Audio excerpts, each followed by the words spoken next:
Bismillahirrahmanirrahim. Assalamu alaikum, everyone. May peace be upon you. My name is Asma Rahman. I am the National Chapter Manager with the National Office of Council on American Islamic Relations. Welcome to the Friday afternoon episode of the Daily Dose COVID Conversations with CAIR. We really appreciate you all joining us, and we hope that today's show is beneficial to you all, inshallah. We have a very special program lined up for you. We're very, very excited to be hosting the amazing and beloved Dr. Rania Awad, who will be speaking to us about whether mental health is a part of our heritage or is it a taboo. Mental health is something that so many people have been talking about recently, but also have requested that we have multiple shows on, and that clearly shows how important it is in people's lives, not just right now, but always. But before we have Dr. Rania Awad join us, I'm very excited to introduce my co-host, Brother Mohammed Zubairu. He is a board member of CAIR Pennsylvania, Philadelphia chapter. So a little bit about Brother Mohammed is he has experience with traditional deposit and debt solutions, as well as investment and insurance solutions.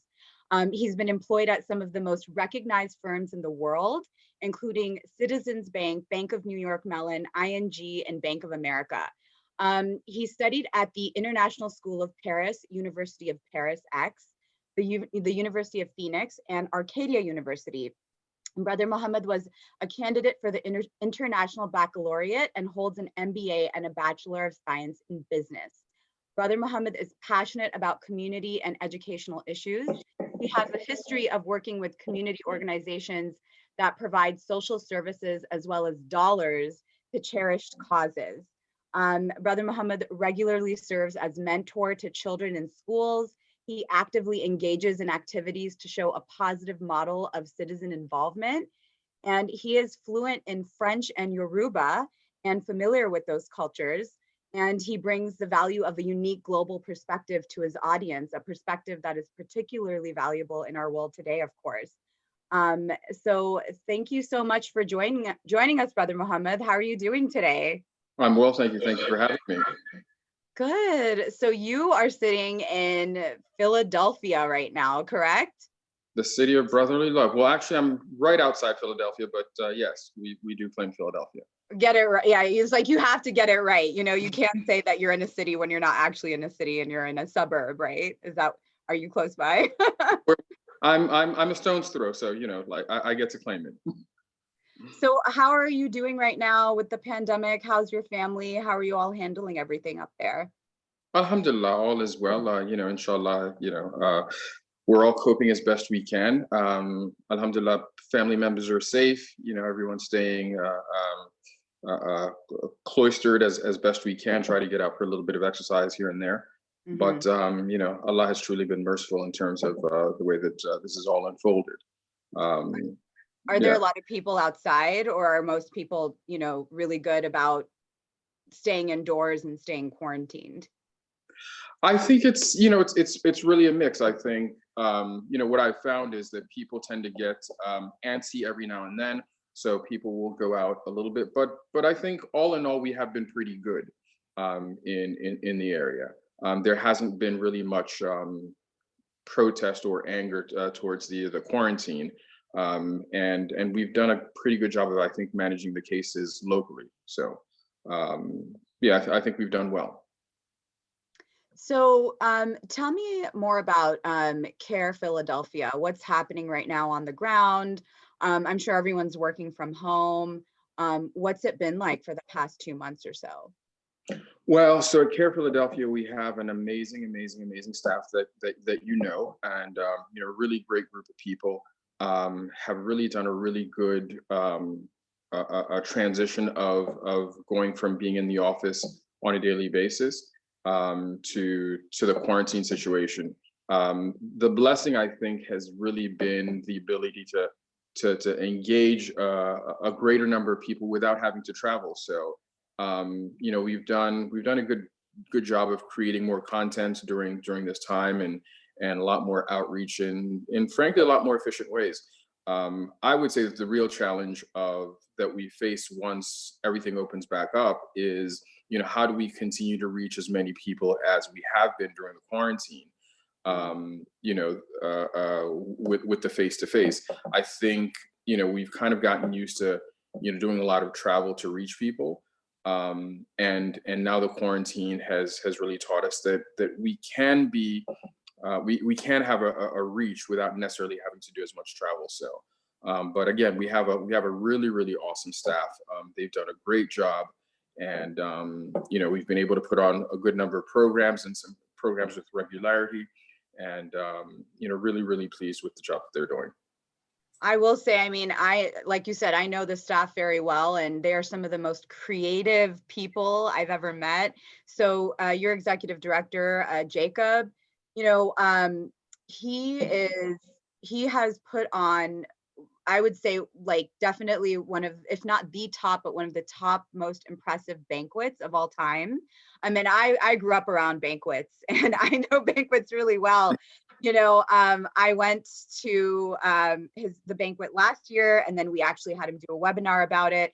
So if any of you are watching from Philadelphia or from Pennsylvania and have been to one of Jacob's banquets, oh my gosh, it's something else completely. It's like walking into a movie. Like, the entire thing is just like being inside a story and being in a narrative. And it's so beautiful.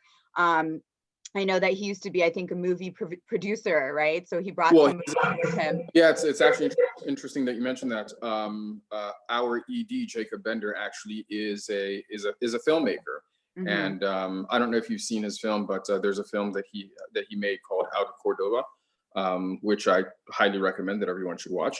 But yes, I mean, Jacob is just an immensely creative person. We're really lucky to have him. Yeah, absolutely. And the whole team, you know, Ahmed, Timothy, everyone.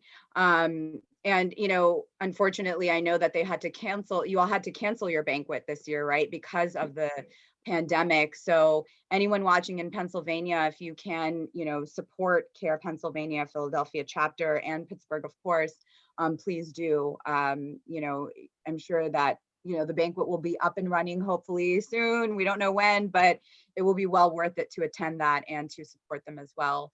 Stay tuned for other programs that we'll be putting on. You know, yeah. So again, unfortunately we did have to cancel the seminar. I'm sorry, the banquet. But you know, we look forward to coming back, you know, even stronger, and with additional programs that people will be able to, you know, attend and enjoy. So I know we want to get Dr. Rania on very quickly, but one last question for you, Brother Mohammed. What does it look like in terms of opening back up in Philly? Is that going to be happening anytime soon? Well, so Philadelphia is on a wait and see. However, the state of Pennsylvania is one of those states that's partially open. So our southern counties, the more populated areas, are still remain in the quarantine phase of things, and then our more sparsely populated counties are in the progressive stage of opening. So you know, we kind of have a bifurcated state at this point, but you know, we're looking forward to making sure that we open safely and you know, getting this behind us, inshallah. Inshallah. Well, all right. Well, like I said, we want to get Dr. Rania Awad on, but before that, also, I wanted to make a quick announcement. So obviously, you know, it's the last 10 days of Ramadan, and we are holding an annual fundraising telethon, which we did a couple years back, and it was really great. We'll be holding this on Monday to help close the gap financially for CAIR. We will have you know, different speakers, we'll have clients, we'll have people who, you know, have benefited from CAIR services, stories that you all want to hear about, very heartwarming and heart-touching as well. So the telethon is going to be on Monday, May 18th from 6 p.m. to 9 p.m. You can join the whole show. It will all be new content the entire time, or you can drop in It's totally up to you, but we'd love to see you there. It will be live on CAIR's Facebook page and the YouTube live channel, just as the show is as well. So inshallah, we'll see you all on Monday with that, but also now moving to Dr. Rania Awad. So to introduce Dr. Rania Awad, I'm going to give you a little bit of background about her. Mashallah, she's done so much, and it is such a privilege and honor to be able to have her on the show today. So I'm going to tell you about some of the things she's done. So bear with me here. So Dr. Rania Awad, she's an MD, is a clinical associate professor of psychiatry at the Stanford University School of Medicine, where she's the director of the Muslim Mental Health Lab. She pursued her psychiatric residency training at Stanford, where she also completed a postdoctoral clinical research fellowship with the National Institute of Mental Health. Her research and clinical work are focused on the mental health needs of Muslims. Her courses at Stanford range from teaching a pioneering course on Islamic psychology, instructing medical students and residents on implicit bias and integrating culture and religion into medical care, to teaching undergraduate and graduate students the psychology of xenophobia. She is also the clinical director of the San Francisco Bay Area branches of the Khalil Center, which is a spiritual wellness center pioneering the application of traditional Islamic spiritual healing methods to modern clinical psychology. Prior to studying medicine, she pursued classical Islamic studies in Damascus, Syria, and holds ijazas, which are certifications in Quran, Islamic law, and other branches of the Islamic sciences. Dr. Awad has also served as a first female professor of Islamic law at Zaytuna College, which is a Muslim liberal arts college in Berkeley, California, where she taught courses on Shafi'i fiqh and women's fiqh and chronic sciences for nearly a decade. In addition, she serves as the director of the Rahma Foundation, a nonprofit organization dedicated to educating Muslim women and girls. At Rahma, she oversees the Murbiya spiritual mentoring program for girls. Dr. Awad is a nationally recognized speaker, award-winning teacher, researcher, and author in both the Islamic and medical sciences. And I want to point that out. So Dr. Rania is actually an Islamic scholar, apart from being a scholar on mental health. So today we bring both of those things together, and she'll be touching on both of those, inshallah. And you can follow her on Instagram and Twitter. Her handle is, and there's no spaces here, Dr.Rania Awad, so Dr.Rania and then AWAAD. And then hopefully we can have that in the comments on our Facebook page as well. Dr. Rania, assalamu alaikum. Welcome to the Assalamu alaikum. Wa alaikum assalam to both of you. How are you both? We are doing great now that you're here. It's an honor and pleasure to be here. Alhamdulillah. Alhamdulillah. So Brother Mohammed, I'm going to hand it over to you, inshallah, to take it from here. Well, sister, thank you so much for joining us, and on a topic that we probably don't talk about enough in every community, not just ours. So that being said, kind of like to get right into it. Is mental health really part of the Muslim heritage, and or is it something that's actually taboo, that we see as taboo? And before we actually get into that, please expound on what you would refer to as our Muslim heritage in any way.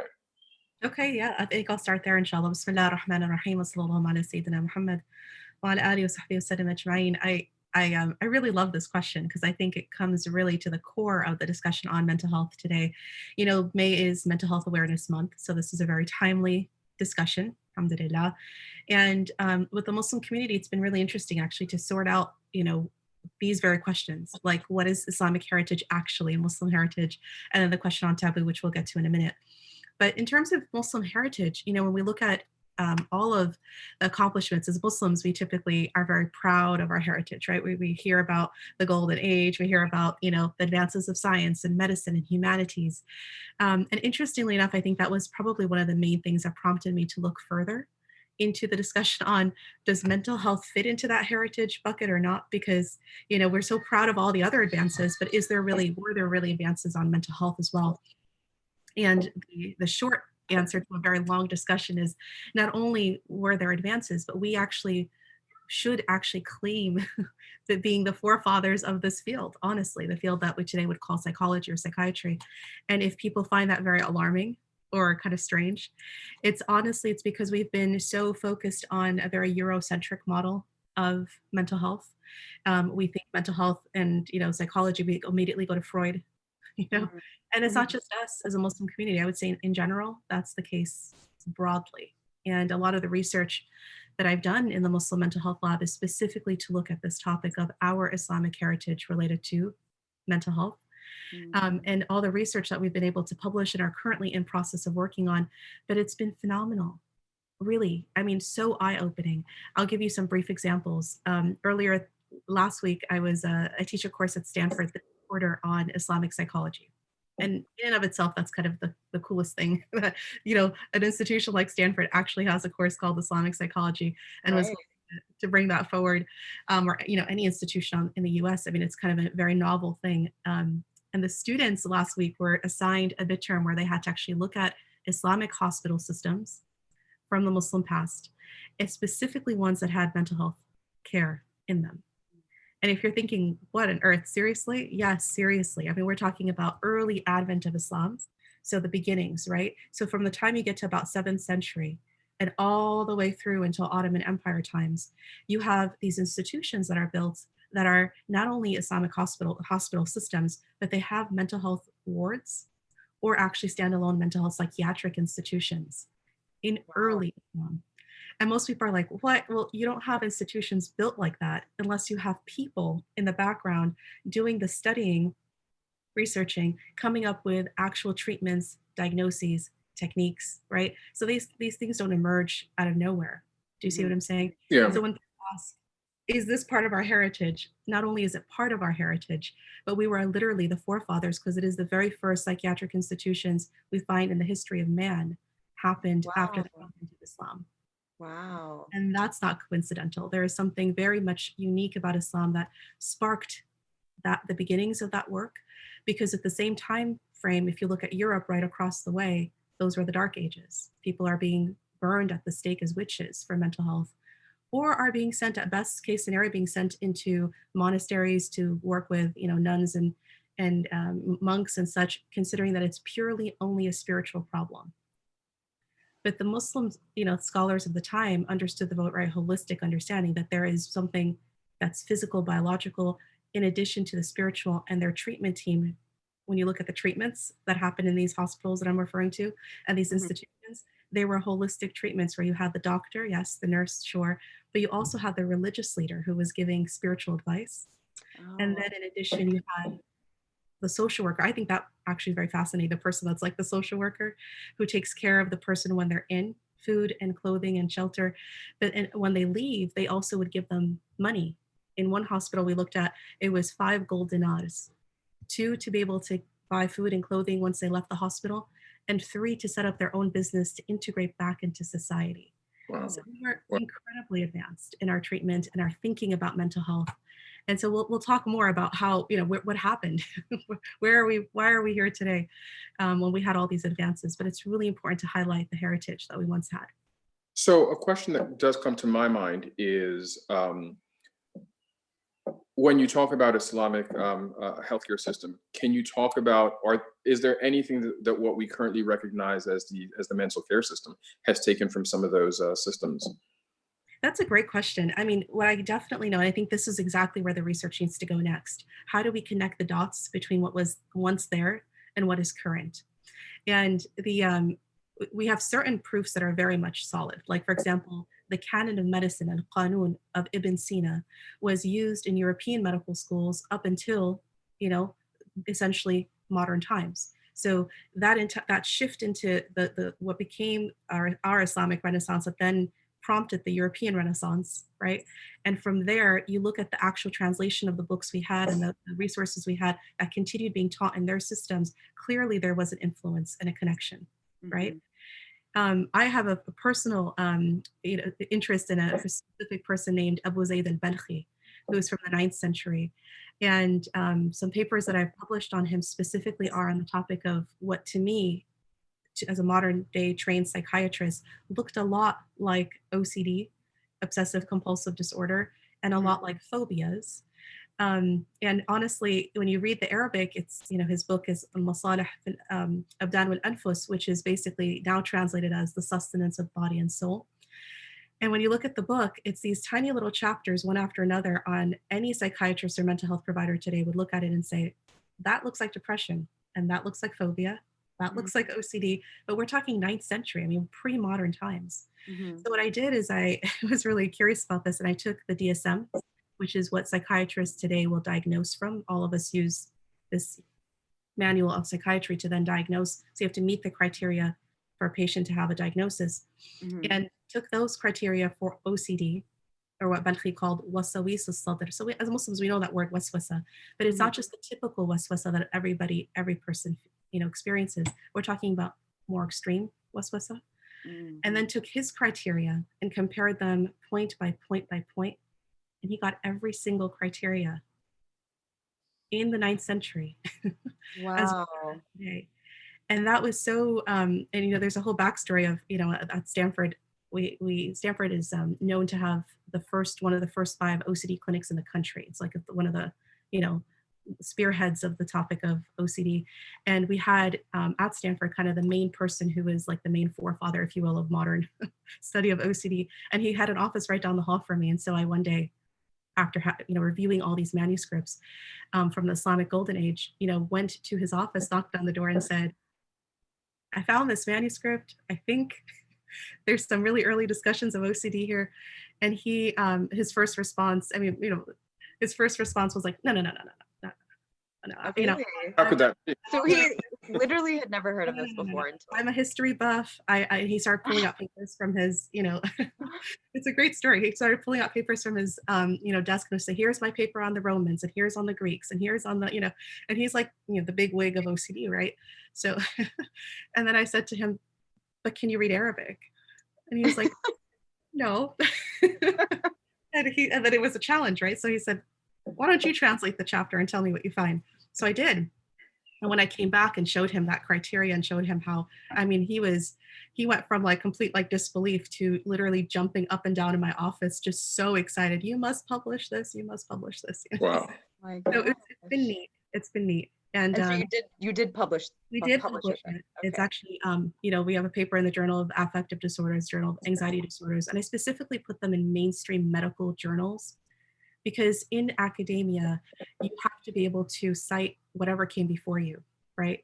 And I wanted it there so that anybody else who tries and attempts to claim, as what's currently in the history books, that OCD was only discovered, first mentioned in the 16th century and actual diagnosis in the 19th century, they can, fix that, because now we're talking about not just a few hundred years, but a millennium, right? Balkhi was what I find, what you're talking about seems to me as the challenge of expecting other folks to tell your story. Yes, exactly. And so, and if they don't tell it, then your story really doesn't exist. And I think that that's something that we really need to be really aware of.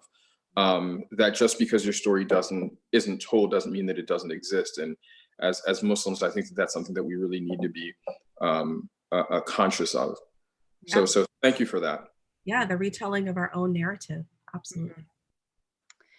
Dr. Rania, I'm intrigued by the fact that so many things from our Islamic heritage are celebrated, venerated, and prioritized, even though mental health is part of our heritage, as you're saying. Many people still consider it as a taboo. Why do you think that is? Is it a cultural thing? Are certain cultures more prone to seeing it as taboo than others? What makes one culture more open to it than other cultures? So let's talk about this issue of taboo, because certainly, we just talked about all the heritage and all the really neat things we discovered, right? But the modern Muslim community suffers from the stigma around mental health and the taboo nature of it, just as any other community. So that's the first thing I want to clarify, that there's not necessarily one culture over another. I would consider this much more a human condition. You find in all communities people who, and it makes sense. It's like, no, I don't want that. I don't want that label. I don't want to be associated with that. I don't want that to be somebody, afflicted with mental health condition in my family or my loved one. So there's that resistance, and that's a natural kind of human reaction to that. I think where, what I did earlier yesterday, I actually put up a poll on my Instagram to ask, Right. what do people think? Is mental health a taboo for Muslim communities? And it's interesting, we had 100 respondents to that poll. This is, of course, not, hard academic science here, right? This is Why not? It's Instagram research, right? It's fine. But just, out of interest, like, okay, so the people who are watching the story, what are they thinking? And it was interesting, actually. We had almost, and this is interesting, almost half. So it was Really? more that were saying not taboo, so about 57 or so percent, and the remaining were that it is still taboo. So that's a significant number still, right? Yeah, especially those that follow you, right? And right. they're the people that are reading your posts. Right.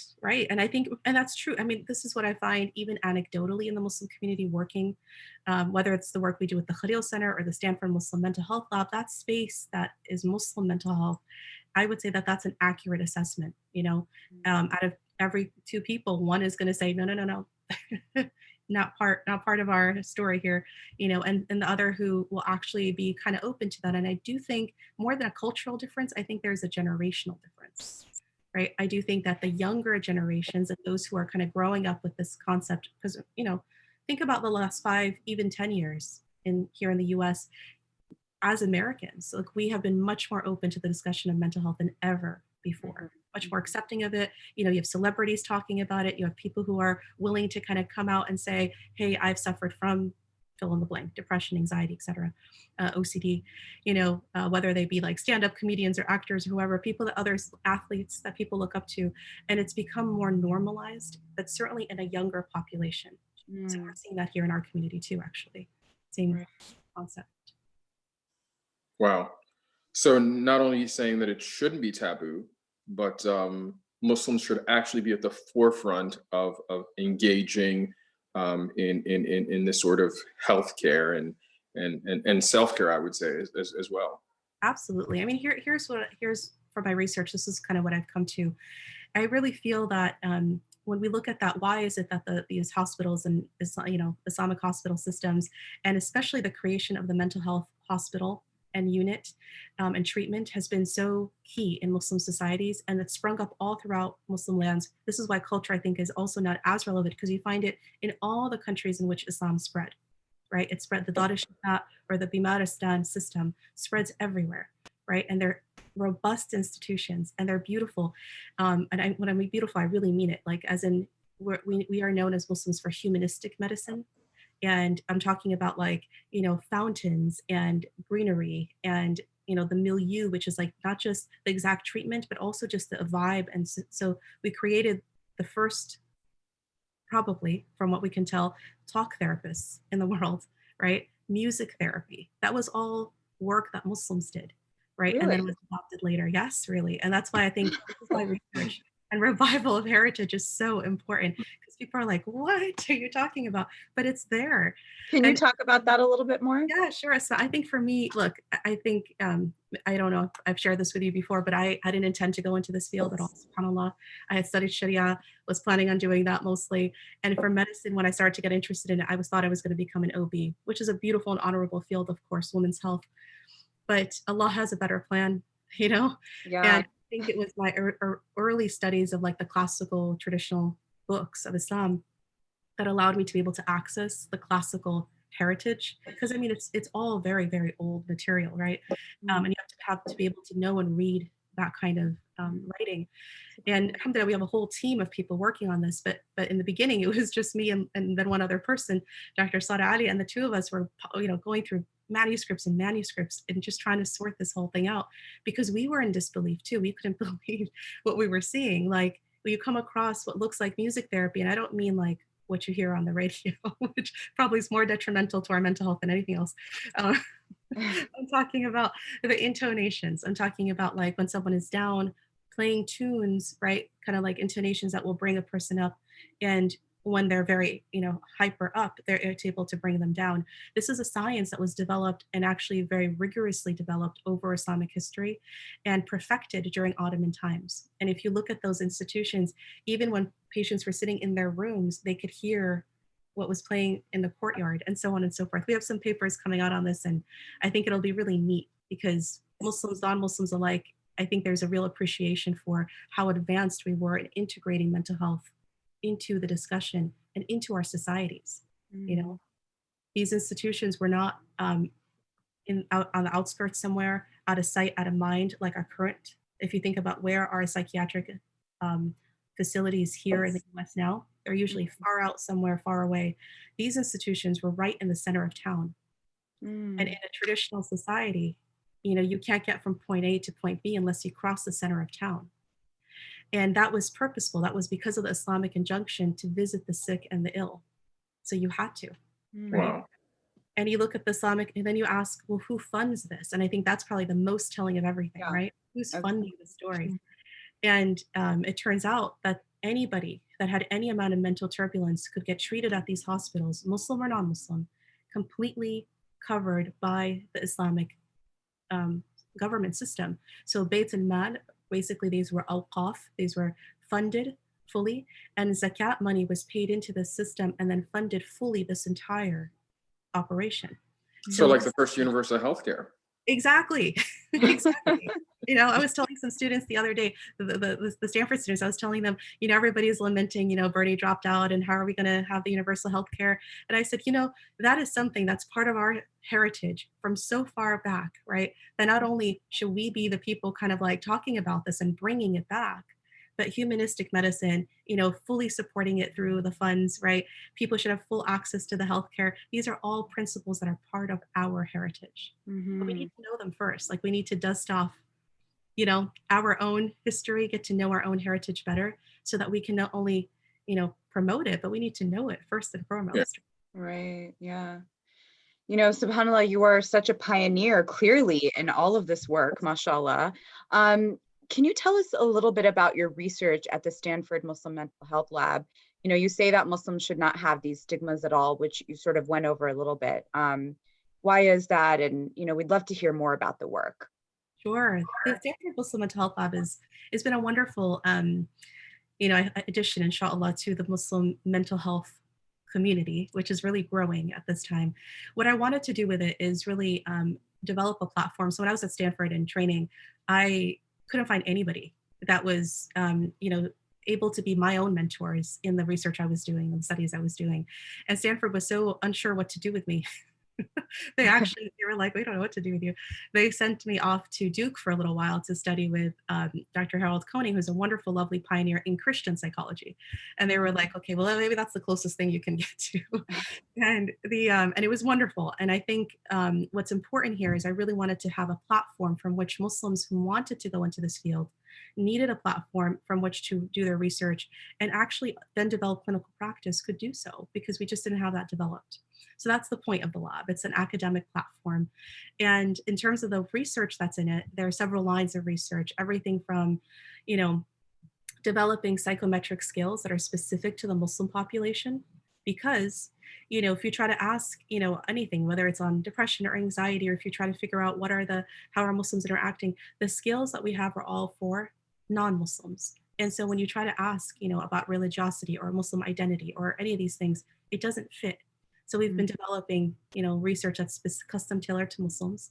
Also different lines on like refugee mental health and on social justice issues like Islamophobia. We just published last year the first book ever on Islamophobia and psychiatry, which now proves that there is a direct mental health link to the Islamophobia Muslims are facing, right? Psychometric, Islamic frames of mental health, which is where Khalil Center comes into the story. And, really trying to integrate Islamic principles into therapy processes. And then there's research on probably our newest line of research now is on the topic of suicide, which, speaking of taboo, right? And real kind of difficult discussions in the Muslim community, but we have to have them. It's something that's happening in our communities. And how do we train our community leaders, our imams, and ourselves really on being able to address these topics accurately? Mm. So Yeah, go, I'll let you take it, brother. no, I was just so how do we actually get someone in the community or someone close to us to actually seek help if we think that they might need it? How does one approach that? Yeah, that's a wonderful discussion point, because honestly, it's probably the hardest one too. Sometimes you know that the person, your loved one, needs that assistance, but they're really super resistant. And one of the very first rules of thumb in our field of mental health, we always say, you can't really help someone who doesn't want to be helped. However, you can inspire that in them, right? So that's a really key kind of concept here. So what we often tell folks is, I have found a lot of success. For example, that whole Balkhi OCD story I was telling you, yes, we had some really great academic gains and we were kind of celebrating, and it's in the books now. But what's been really useful is actually taking that information into the community and sharing, because for many, their opposition to mental health, and honestly, my own growing up, I mean, part of the reason I never considered this field because I thought Muslims had nothing to do with this, right? And sharing how much of our heritage this is, how our Muslim scholars not only wrote extensively but developed this field, has helped many people kind of bridge that gap in their minds and say, okay, I guess I can do this, right? Others, honestly, we've told a few people, sometimes you can't get that family member or loved one to get the help and support right away because they're not so interested, but you can. As in to say, to you, get some therapy and some help on how to deal with and cope with the loved one who is not and be willing to get help and resistant to it. And that's been very important piece of advice too, Wow. So we have some questions actually coming in online on our Facebook Live.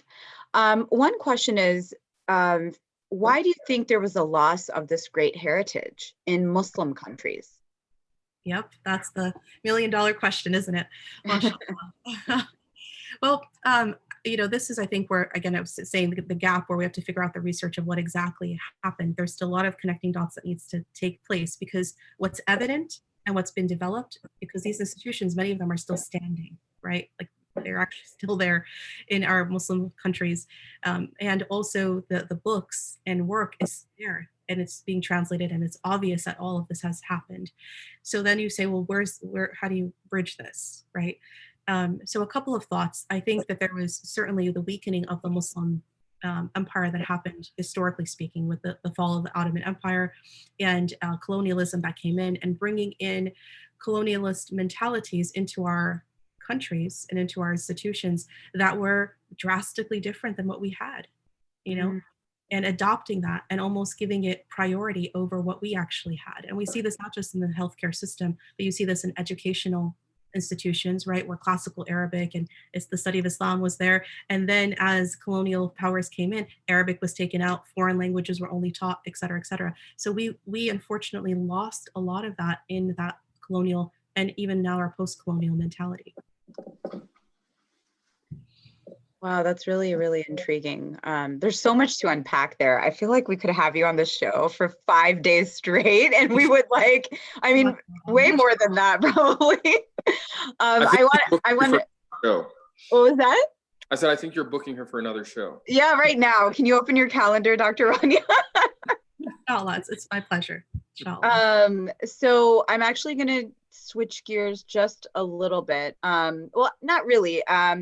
I guess the next question is, how can we channel our spirituality in alleviating stress and anxiety?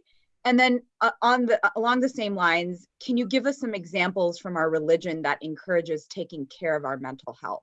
So one is tips, and then one is examples from the past. Sure. I'll tell you something. I think when we talk about where does all of this start from, and this is really helpful, I think, in this COVID era, when I was looking at what inspired our early noble kind of predecessors to do all the work that they did related to this. And there's multiple sources, but one of the main ones is actually a hadith where the Prophet ﷺ speaks of Allah subhanahu wa ta'ala and says, it's a promise that with every illness Allah sends down to humanity, he also sends its cure. And that was kind of like this impetus that really like sparked a lot of the work that happened and advances that happened in medicine and in mental health, as we now know, where Muslims had it core in their belief system that it wasn't just, and these treatments weren't just going to fall out of the sky, right? You had to actually do the experimentations, the research, the science. That's why these fields are honorable, as are others, of course.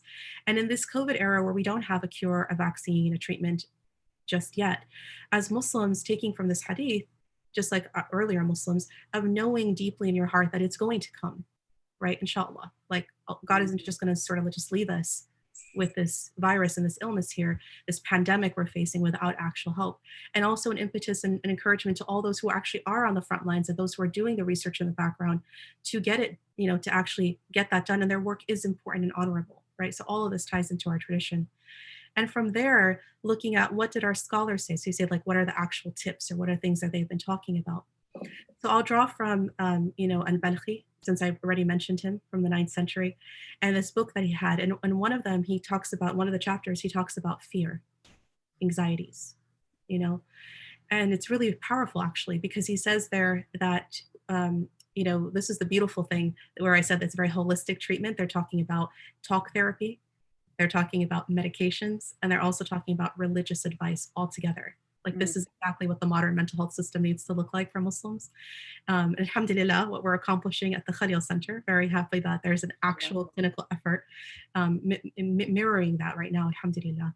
But the religious advice that he was giving is actually a verse from the Quran, where in Surah Al-Baqarah, Allah subhanahu wa ta'ala says, وَلَنَبْلُوَنَّكُمْ بِشَيْءٍ مِّنَ الْخَوْفِ وَالْجُوعِ وَنَقْصٍ مِّنَ الْأَمْوَالِ وَالْأَنفُسِ وَالثَّمَرَاتِ, which translates into, and Allah tells us that he's going to test us with something of fear, right? A loss of life and wealth and fruits.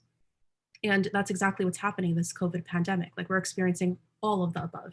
And Balkhi then says that we should be very careful as Muslims and believers not to think about this worldly life that we're in, hayat ad-dunya, this stage that we're currently in of this life, as a place of rest and ease all the time. It's actually meant to be a place in which there are tests and there are tribulations. You take some, you lose some, right? Ups and downs. And so when you have a more pragmatic, realistic expectation of what this life is going to be like, when that test and tribulation does come, small or big, whatever scale it comes in, you say, okay, that's kind of where that's part of the hayat ad-dunya. That's part of this life that we're in, because only in the akhirah and the hereafter do you get that full resolve, right?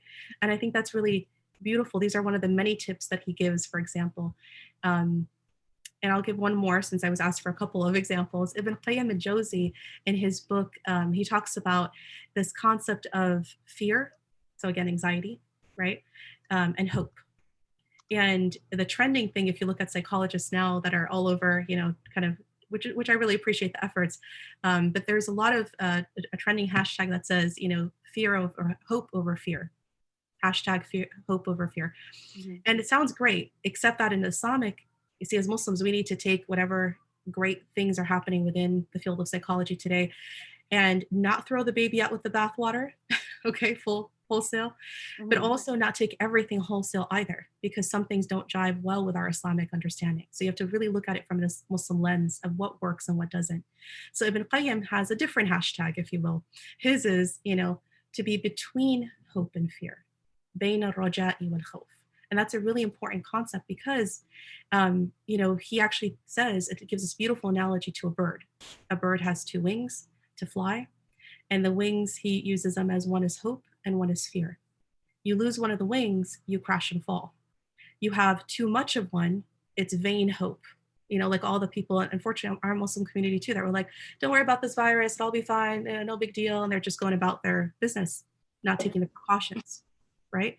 And then you have the fear, which is so overwhelming fear of, people not just cloistered away in their homes, but literally, just overcome with that anxiety and fear. And so neither are good. So he says, be between both, between hope and fear. That way you have some amount of hope in the future. So it keeps you going and you're still managing how to juggle work from home and kids from home and all the rest that we're juggling today. And you also have some amount of fear and, worry about it, because then you're not so like, Pollyannish about the whole situation. And then he says the bird's head is love, and love is what guides the whole story. And that's Wow. Alhamdulillah. That is so beautiful. I think that, and I want to speak about this a little bit because that really touched me. I feel like a lot of times, sometimes in our community, the balance is off, and it's usually towards the side of fear, and it's fear of God. And so the fear of God then puts fear of so many other things in people's lives, right? So that can happen. So what you're saying is balance is so important, and it's the positive that actually overweighs. Like there should be more of the positive than the fear, because when you have hope and love versus the one wing of fear, those are the two, that's the direction that you should be heading in, more than the fear, which is the negative. Yeah, and I'm thinking about, the way we were taught Islam from many, many people. I mean, this is in the religious work that I do.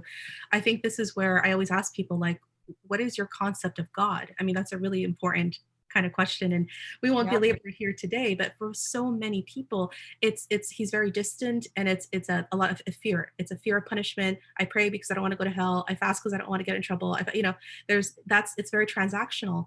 Whereas very few times you come across somebody who's like, I do this out of love for God, for the sake of God, liwajhillah, right? And so that's unfortunately something in our, and not, I mean, I really appreciate all the Sunday schools and all of our religious trainings and so on. But the reality is there is so much hyper emphasis on that, at least in the America that I grew up in. I'm sure you grew up in as well. It's just, there's so much emphasis on haram, haram, haram, bad, bad, bad, bad, bad, bad, bad, and we've lost the tradition of love that's very important. And, like he says, that guides the story. Mm-hmm.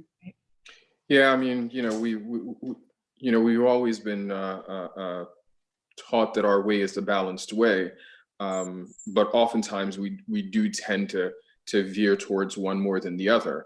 Sort of because like I think maybe that's the only way that people know how to keep you motivated and keep you on the path. But alhamdulillah, you've shared so much. It's just so wonderful. Could listen to you forever. But specifically, we've all been cooped up together with our loved ones, and as much as you love people, sometimes you need a break from them. So but talk to us a little bit about how we maintain that balance, even in this time that we're sort of cloistered together and we've got a concentration of folks in the same place, and how do we strike a balance in our relationships?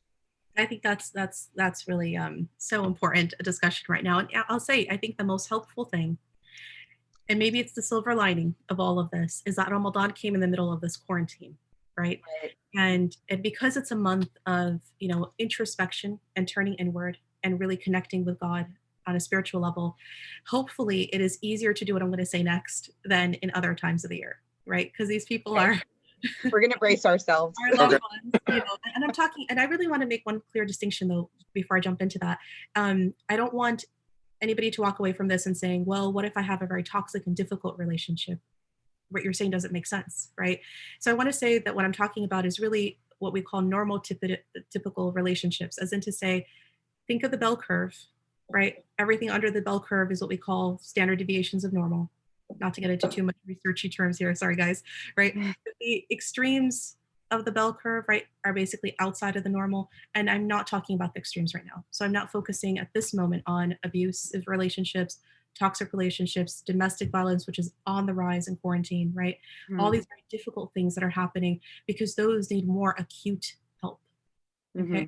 I'm going to focus on kind of like the standard deviations of normal, which, yeah, these are your loved ones and you love them, they love you, but they're kind of getting on your nerves right now, inshallah, and they're kind of in your space. And so the nice thing is we are in the last 10 days of Ramadan, and these are the days where the Prophet ﷺ did more i'tikaf, like full i'tikaf, than any other time of the year. In fact, his Sister Aisha, his wife, says, there was never a time where he would stay up all night in any other day of the year other than these 10 days. So this is, this concept of like really secluding oneself, doing the spiritual devotional retreat, right? The atikaf. And I know someone's going to say, well, the masajid are closed. How do we do that? So I have some alternatives for you. Because I really believe in, in therapy, we always talk about having visual cues to allow the person, if you're not going to be able to communicate well, or the person in front of you is not hearing you out when you say, I need some space, right? Then give them some visual cues. So in Muslim life, that's usually the prayer rug, right? Like other than the little bitty toddlers, everybody else, even young kids, they eventually get the cue. If mom or dad are on the prayer rug, don't bother them, right? You got some space. It's a visual cue. And so here in our atikaf corners that we're going to build for ourselves in our home, and I'm speaking primarily to the woman because they can do actual atikaf at home, but for the men too, because they could do a spiritual seclusion, khalwa, right? Just taking some time aside, right? Just self-care, but spiritual self-care, right? And as long as you're on that prayer rug, the family members know, all right, need to give them some space. They're doing their thing, And even if you're sitting there, whether it's praying or dua or dhikr or all the Islamic things that we typically do of religious practice, but also contemplation, tafakkur, which is essentially our version of Islamic meditation, right? So which is basically sitting there and reflecting on this pandemic, on your relationship with God, your relationship with other people, the blessings that you have, maybe things that you've lost, all the du'as that you want to make, right?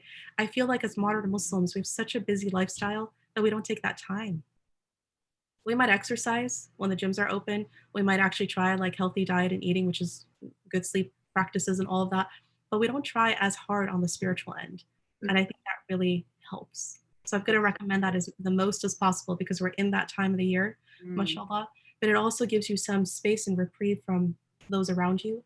And really a turning inward to get stronger and fortify yourself to get back out into the family and back out eventually into the world to do better. That's so beautiful. Thank you so much, Dr. Rania. There's a question that's coming in from Facebook comments.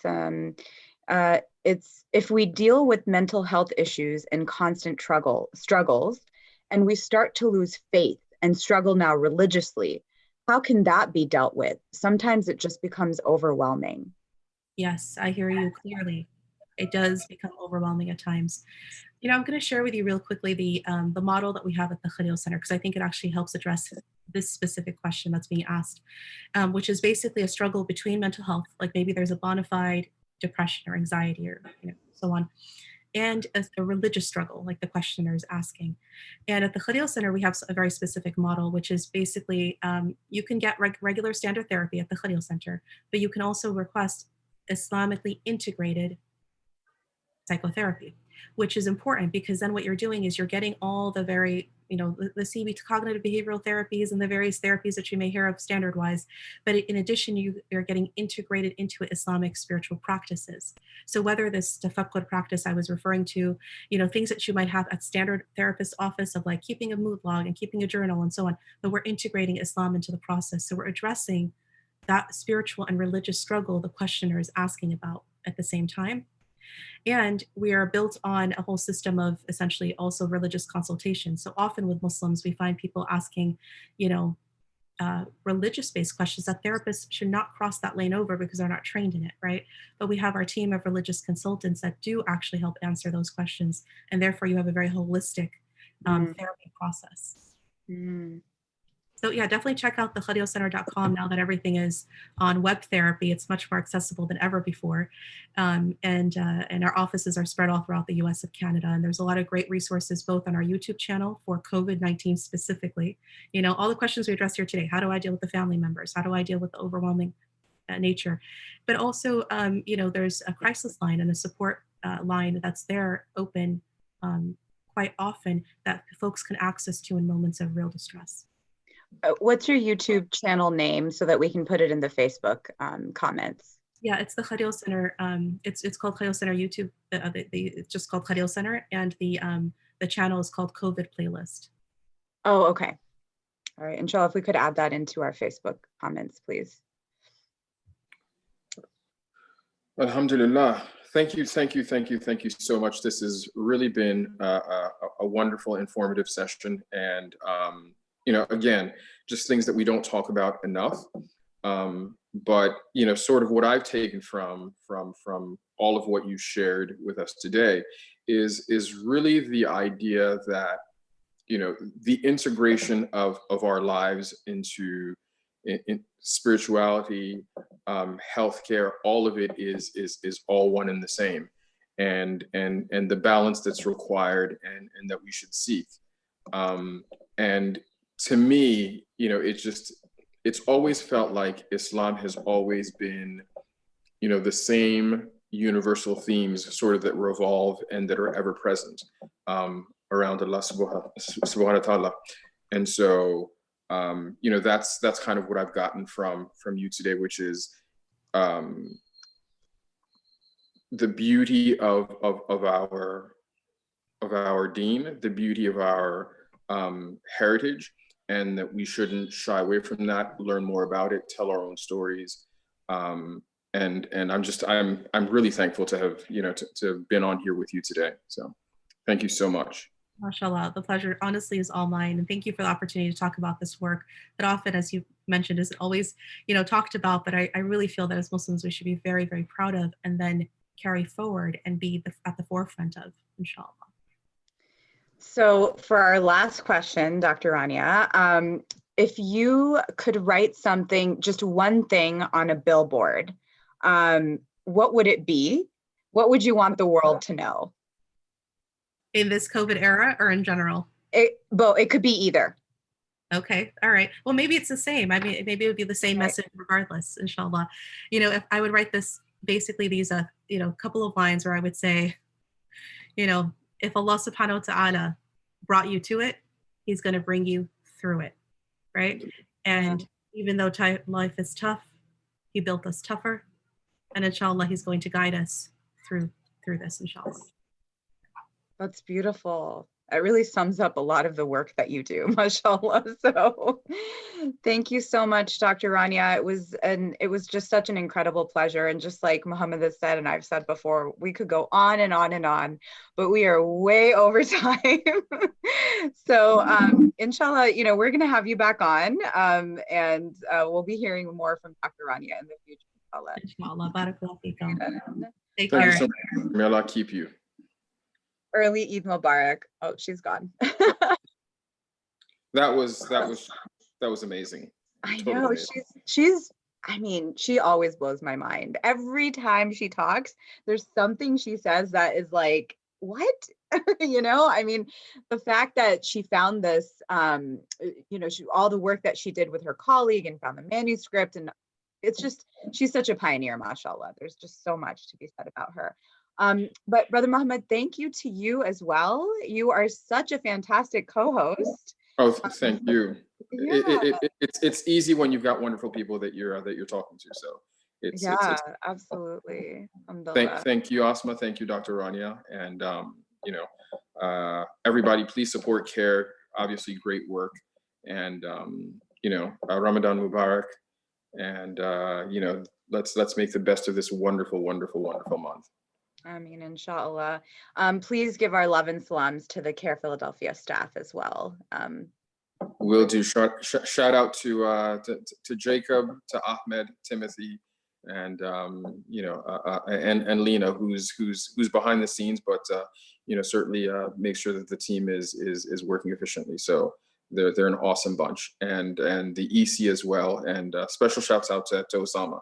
He's just amazing. So that's awesome. Thank you so much, Brother Mohammed, and inshallah we'll see you again soon on the show. And before we log off, I want to remind everybody again that on Monday we will be having the CAIR telethon. The title is A Night of Empowerment. So we'd love for us to join. We want you to join us to defend the civil rights of American Muslims, and you can see this on the screen. It's on Monday, May 18th from 6 to 9 p.m. There will be a Facebook Live session as well as a YouTube live session as well, inshallah. We're going to have some amazing speakers, some great hosts, a lot going on, inshallah. And then also for Monday's show at 3 p.m., we have a special guest, Sister Marwa Ali. She's a mother, a mentor, a chaplain, and a teacher. And she's a former Muslim chaplain at Trinity College and Wesleyan University. She'll be speaking about a parent's guide that she wrote for many lessons to deliver to kids after Salah, inshallah. So it's going to be a really interesting program, especially for parents. So inshallah, thank you all for joining us today, and we look forward to seeing you on Monday. Until then, take care of yourselves, take care of each other. Jazakallahu khairan. Assalamu alaikum. Assalamu alaikum.